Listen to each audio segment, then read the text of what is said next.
একদিন সবচেয়ে কষ্টের কথাটা হবে, আমি চেষ্টা করিনি না, আমি সময়টা ঠিকভাবে ব্যবহার করিনি। আমরা ব্যস্ত, কিন্তু এগোচ্ছি না কেন? আজকের মানুষ অলস না, বরং ভয়ঙ্কর রকম ব্যস্ত। সকাল থেকে রাত পর্যন্ত কাজ, মিটিং, নোটিফিকেশন, স্ক্রোলিং, দৌড়ঝাঁপ সবই আছে। সমস্যা কোথায়? সমস্যা হচ্ছে আমাদের প্রোডাক্টিভিটিতে। প্রোডাক্টিভিটি কথা নয়, ফল।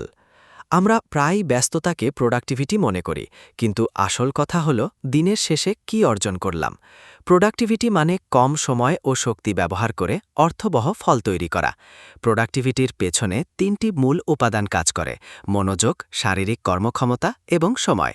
ভাবুন, আপনার সময় ও মনোযোগ থাকলেও শরীর কাজ করার মতো না হলে কাজ এগোবে না। আবার শক্তি ও সময় থাকার পরেও মনোযোগের অভাবে কাজ অসম্পূর্ণ থেকে যায়। অন্যদিকে মনোযোগ ও শক্তি থাকার পরেও সময়ের সঠিক ব্যবহার না করলে ফল আসে না।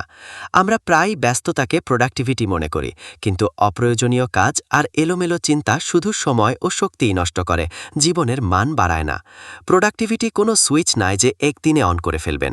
এটি একটি ধারাবাহিক প্রক্রিয়া, যার জন্য নিয়মিত সঠিক সিদ্ধান্ত, কাজের অগ্রাধিকার ঠিক করা এবং নিজের সীমা বোঝা জরুরি।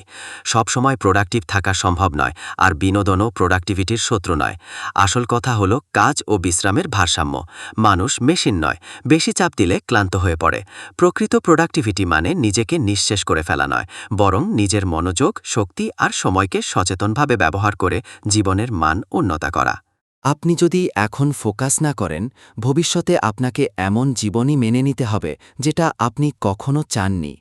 ভিডিওটি ভালো লাগলে শেয়ার করো এবং আমাকে ফলো করে পাশে থাকো।